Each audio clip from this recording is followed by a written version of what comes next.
Good afternoon, everybody. Meteorologist Frank Gaetano here live from the Hail Palace for our daily hail and wind forecast. As always, sponsored by C3 Group, Merlin Law Group, American Contractor Show, and Atlas Roofing. Make sure you check those guys out. They're in the description to this video. Getting right into our weather headlines today. I'm going to go over the storm reports and where we sit for this year compared to last year. So we're going to go over those numbers. And also we do have a couple of risk areas today in the northern plains and in the east coast, and then another area near Salt Lake City. So we'll look at those. And then after tomorrow's risk, it does look like things quiet down even further. So that's some bad news that we have for everybody there. As always, our upcoming events, we have the Thunder Road Race for Recovery. It's going to be at the Dallas Karting Complex October 19th. This is going to go to a great cause for roofers in recovery. So make sure you sign up for that and come out and race some really fast go-karts. It should be a great time for a great cause. That's going to be on October 19th in Dallas, Texas at the Dallas Karting Complex. So going into yesterday's storm reports, we had somewhat of an active day in terms of severe wind gusts. So we had a few areas with a bunch of wind reports coming in. The East Coast really taking the cake on that one. We had over 200 high wind reports, I think, just in this area alone yesterday. Big cluster here near Washington, D.C., and then up further in the northeast in New England, we had a bunch of severe wind up there. And then we also had a little scattering of some reports here in the Texas Panhandle and West Texas. And then also up in Montana, we had a swath of some high winds that moved northeastward last evening into the overnight hours. So I said we were going to talk about the storm reports, and that's what we're going to do. So yesterday we had two tornado reports. One was a landspout in Florida, and then we had another one come on shore, one of the islands in Maryland, actually destroyed or really messed up a few buildings up there. We had 7 large hail reports yesterday, and as I said, over 200 high wind reports yesterday, so we ended up at 243. Now, where do we stand for the year for this? Over 1,000 tornado reports have been reported this year, and here we are, 5,672 large hail reports.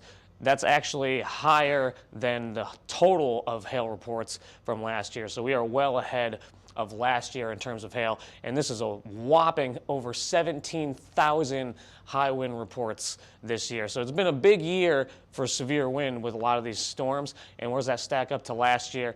Year to date last year, 947 for the tornado reports, just over 4,300 large hail reports, and only 12,000 high wind reports. So last year was a big year for wind as well, but this year is surpassing that like crazy. So we're 17,600. That's a lot of wind.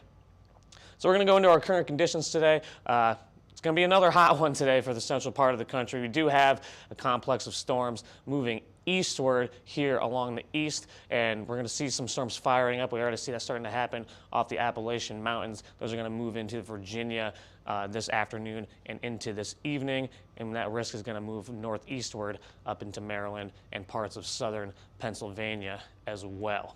Temperatures, I told you it's heating up. We're going to be hot again in the central part of the country, a little cooler out west, and typical August weather here for the southeast, upper 80s going into the 90s, and it's going to be a lot of moisture in the air.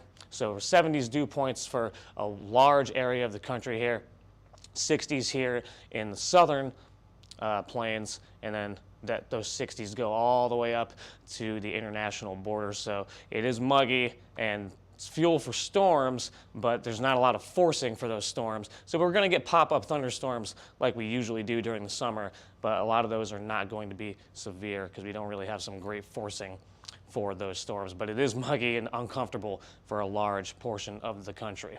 So time to get into our risk areas. Here is the northern plains. We're going to run this through, and we see storms starting to pop up this evening around 7, 8 o'clock here in South Dakota, and then up into North Dakota and Minnesota, and we do see storms around the Aberdeen area and Fargo area. So those are our two cities that are going to be at risk today for the northern plains. And if we see that run through, we do see some more storms popping up around the 9:30, 10 o'clock range here near Fargo, and we do still have storms near Aberdeen. Those are going to work their way eastward and then eventually southeastward overnight as they weaken with the loss of that daytime heating and instability. We could see some rumbles of thunder around Minneapolis tomorrow morning, but I don't expect that to be severe.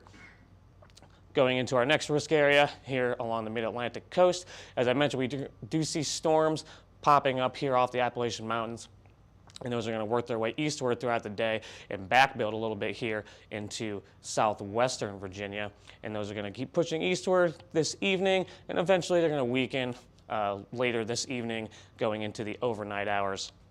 So we do have a risk for wind gusts 60 to 70 miles per hour with any of those storms that can really get going in that area. And then the last risk area I mentioned near Salt Lake City, we do have some good southwest flow with these storms, so we could see some gusts upwards of 60 miles an hour if we can get any of those storms to mix down that wind that's aloft in that area.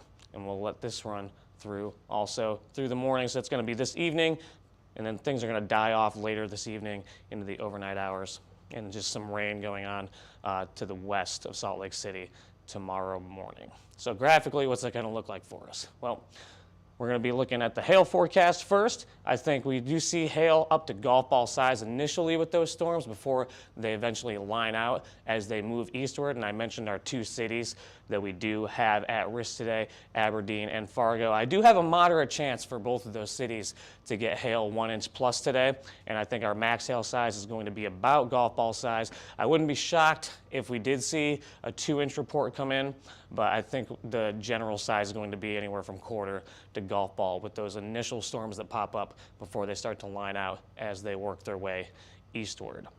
And then we're going to go into our wind forecast here.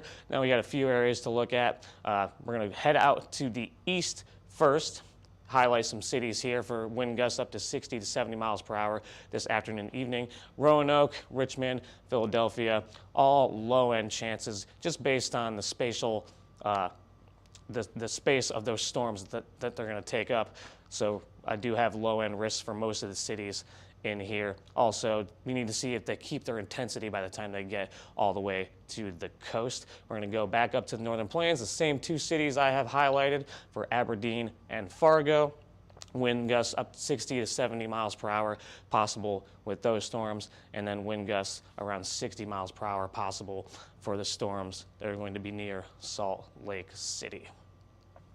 So going into tomorrow, we do have a marginal risk for tomorrow from South Dakota through Minnesota, northern parts of Iowa, and then into Wisconsin. We do see storms popping up tomorrow afternoon. Those are going to be working their way eastward in scattered fashion. Minneapolis is at risk, but the storms may be just to your south tomorrow. I do have you included in the risk. We'll have to see where those storms can actually be tomorrow afternoon going into the evening. But we do see some strong storms here south of Minneapolis as the future radar is picking up right now. That stuff's going to continue to move eastward. And then we see a band of storms coming through in the late evening hours into the overnight hours in northern Iowa. This can produce some wind gusts 60 to 70 miles per hour as well. So those storms are going to continue to push eastward, and we do see some general thunderstorm development behind that in the overnight hours going into the early morning hours in Iowa. I don't expect that to be severe, but you could hear some rumbles of thunder with that as well.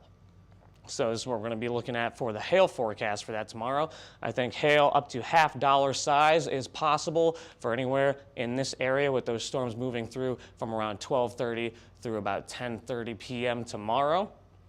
In the cities I've got highlighted here for low-end risk of that hail up to $half size, got Sioux Falls here, Minneapolis. Like I said, you're just on the northern edge of this risk. Those storms might be south of you, but I am including you because you can only take the future radar with a grain of salt.